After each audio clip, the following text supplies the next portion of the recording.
something that we can follow up on for you guys in the future. But what we can do is we can record the gaming experience. This is it. This is me picking it up. Immediate impressions, absolutely raw. Ergonomics of the handles of the controller itself, I think they've actually done a really outstanding job. I mean, it shouldn't be a surprise. The ill-fated Steam controller, for all of its quirks, was absolutely a comfortable controller to hold, and in spite of the fact that my hands are pretty small, like I am easily able to reach everything from these thumb pads to the joysticks, the D-pad and ABXY. I mean, if you're a retro gamer, if you want to play, you know, emulated SNES games or anything like that, this is what you're going to be into. And ooh, the feeling is actually pretty good considering how early these units are. The D-pad is smooth to roll but has a good click for each individual direction. The ABXY, I can tell these are a little bit early. You can see, you can actually feel it. The B is a little bit different. It's a little bit wobblier. You can see it's actually a little bit of a different shape compared to the other ones. It looks weird, but it actually feels exactly like the other ones to the thumb. So no problem there. I like these Valve guys. I walked in and they said, no, no, no, no, no, no, no, no, no. And then all of a sudden they were like, okay, well, you can try your monitor. And they're saying you can try to capture. It's not going to work on this unit, but we might actually be able to do it on the desktop docked one over there. These are in sandbox mode, so we can't have the desktop experience. So that's the thing you guys got to understand. This is not a game console like a Nintendo Switch, where it's this completely locked down thing. It's going to run a custom version of Linux, so all these games are going to be running through the Proton compatibility layer, but fundamentally, this is just a PC. It's a Zen 2 CPU with 4 cores, 8 threads at anywhere from, I believe it's 2.4 to 3.5 gigahertz. It's going to have some kind of RDNA2 based GPU integrated into it, 16 gigs of LPDDR5 memory, and that bit is critical because it's actually running at 5,500 megatransfers per second quad channel. That's insane. We've actually never seen, to my knowledge, outside of bespoke console chips, we've never seen any kind of PC built with that kind of memory bandwidth to an integrated GPU. And you got to remember, an integrated GPU has to share bandwidth with the CPU, so the more you can have, the absolute better. Now, in terms of storage, they're going to have 64 gigs of eMMC on the 399 unit. That is not going to be enough. Thankfully, the microSD expansion card, yes, right there, you can actually see we're using it on these demo units, is going to allow you to install a much larger game library than that, I mean in the terabytes.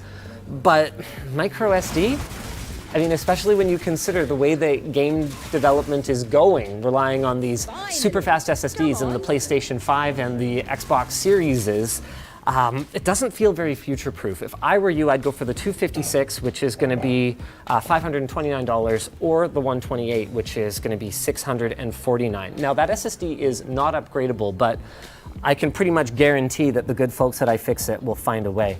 A couple more housekeeping items. It's got a 40 watt-hour battery, which is fairly comparable to devices like the AN Neo. And this USB-C port, which is used for charging, is a bog standard USB-C port. So that means you could use it with standard peripherals like, check this out. Here's a random 5-year-old USB hub. I'll plug it in, and boom. I am using my mouse, which is important, and I will show you guys why this mouse is so important later. I mean, really, a huge part of the story here for me is the sheer choice available to the gamer. Even before I plug in a mouse and navigate the interface using that, I have 3 different options for navigation.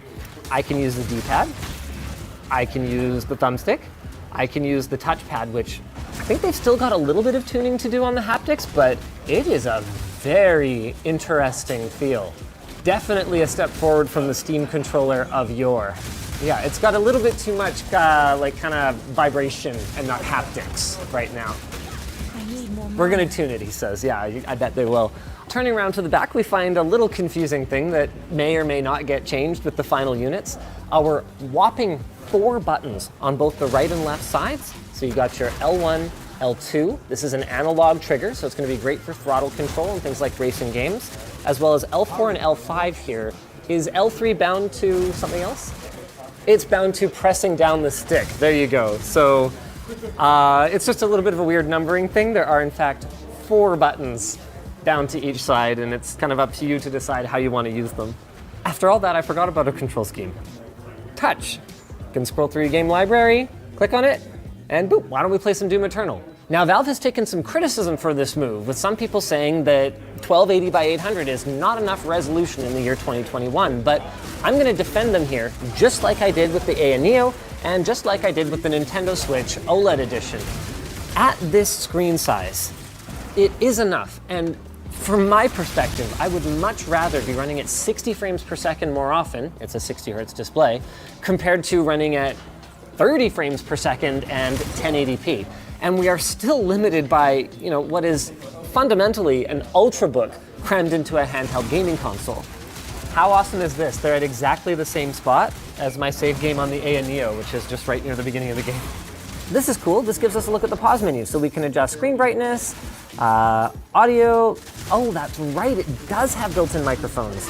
At least 2 of them. I can't remember if there are more than that for noise cancellation. I do not see any others, but it does at least have a 2-mic array. Wi-Fi, Bluetooth.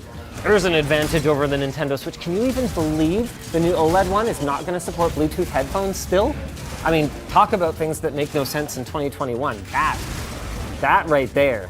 We can turn haptics on it. Well, I want haptics on.